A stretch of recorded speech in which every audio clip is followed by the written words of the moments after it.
If you look at retail, Costco has continued to do extremely well in a very tough market, meaning there's a lot of disruption going on in the retail space. But they stick to their knitting. They're very focused on membership and taking great care of their employees and being disciplined about how they merchandise. They merchandise at scale like no one on the planet.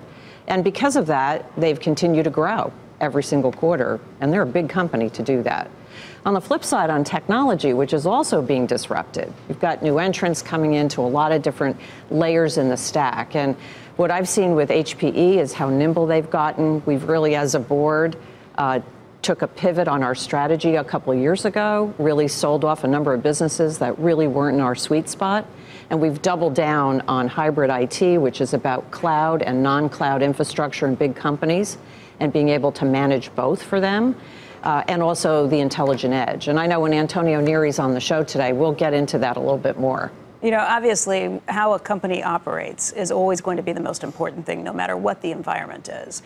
But what would you say about the external environment that is facing all of these companies today? What just from your years of doing this, how does this match up? Well, I will tell you, we went through a number of years before the Republican change in the White House where businesses were eking out, growth was kind of stagnant, but companies got really good at managing their businesses, getting costs out of their businesses, and really focused on the bottom line.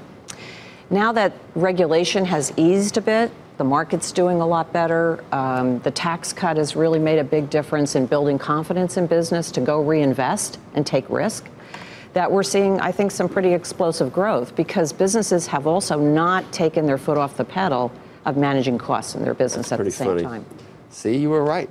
That was a great 8 years. All these companies, things were so bad that they had to get really good at what they did. Because of the macro environment, they had to cut costs. They had to be, and then when you actually take your boot off the neck a bit, suddenly they're able to.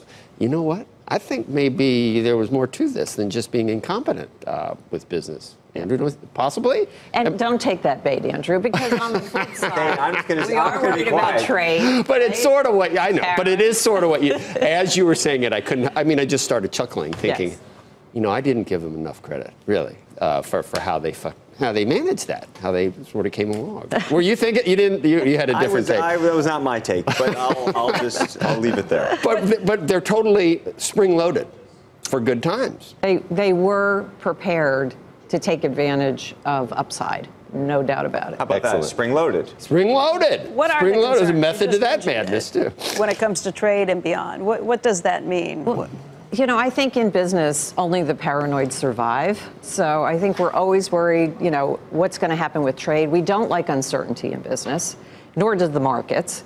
The market has done so well for so long. We've had such a big bull run. When do the skids go on that? So I think businesses are cautiously optimistic, but they are taking the risks. Mick Mulvaney was just here and talked with us a little bit about what it means when we've had trade agreements that haven't necessarily been the best for everyone in the United States. Is business worried because it changes the status quo, creates new winners and new losers, or are they just worried that there's no clarity? I think it's really more about clarity. I don't think any of the business community thinks that we've been fairly treated worldwide from a trade perspective. There's been a deficit for a long time in many countries. And some of those countries have grown to be very powerful in the world. So I do think level setting is important to do, but it's the uncertainty of where we level set, where do we go to the mat, where do we back off, and what does that mean? Zero-based budgeting is kind of what you're saying? Yeah, exactly. Yeah. And starting over. Exactly. All in all, if you had to kind of say where things are, you said it's a perfect situation. There are some bumps on the horizon, but what would you say? I still take away that you think this is an incredibly positive time. I think it is. If I look back over business in my career, 35 to 40 years, this is a good time. There are tailwinds right now for business, and I think the other thing that's happening is business has to be more reactive quickly because the cycles are shorter on everything.